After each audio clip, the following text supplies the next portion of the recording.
High বন্ধুরা, KDP ground report চ্যানেলের পক্ষ থেকে আমি এসকে আনিকুল। আজকে আপনাদেরকে দেখাবো ফারাক্কা ব্যারেজের যে 109টি গেট রয়েছে, এই গেটগুলি জলের যখন চাপ বাড়ে কীভাবে খোলা হয় এবং এই 109টি গেট কীভাবে খোলা হচ্ছে তার সরাসরি লাইভ ভিডিও আপনাদেরকে আমি দেখাবো। তো দেখুন, এই গেটগুলি খোলার পরে বাংলাদেশে কীভাবে জলের পরিমাণ বৃদ্ধি পেল এবং বাংলাদেশে ভয়াবহ আকার ধারণ করলো বন্যা পরিস্থিতি, তার সরাসরি দেখুন।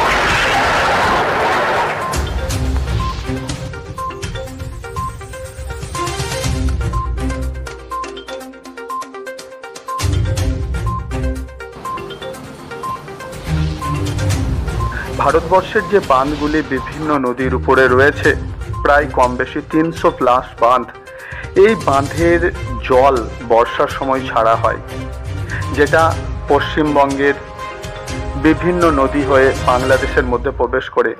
তো এই বাঁধের জল কি সত্যিই বাংলাদেশের জন্য মরণ ফাঁদ হয়ে দাঁড়ায়? বাংলাদেশের মানুষের যে ভয়াবহ পরিস্থিতি, যেটা চোখে দেখা যায় না বর্ষার সময়, এবং পশ্চিমবঙ্গের কিছু ডিস্ট্রিক্টে সেম পরিস্থিতি হয়, এর জন্য কি সত্যিই ভারতবর্ষ দায়ী? তবে হ্যাঁ, ভারতবর্ষের যে বাঁধগুলি রয়েছে, যেমন ফারাক্কা বাঁধ, এই বাঁধের জল যখন বর্ষার মরশুমে ছেড়ে দেওয়া হয়, সেই জলের বেশিরভাগটাই বাংলাদেশে প্রবেশ করে এবং বাংলাদেশে ভয়াবহ বন্যা পরিস্থিতির সৃষ্টি হয়। এই বাঁধটি কম বেশি 2.5 কিলোমিটার দীর্ঘ, 109খানা গেট রয়েছে এবং প্রায় 40,000 কিউসেক জল ধারণ করার ক্ষমতা রয়েছে। তো বন্ধুরা, ভেবে দেখুন, এই জলের যদি 1/3 ছাড়া হয় তাহলে বাংলাদেশের পরিস্থিতি কেমন হতে পারে। তো চলুন দীর্ঘ রিপোর্ট শুনুন।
বেশি মানুষ পানিবন্দী হয়ে পড়েছে, বিদ্যুৎবিহীন রয়েছে বহু পরিবার। নোয়াখালীতে ঢুকছে ফেনীর মুহুরী নদীর পানি, এতে নোয়াখালীর 9টি উপজেলায় বন্যা পরিস্থিতির অবনতি হয়েছে।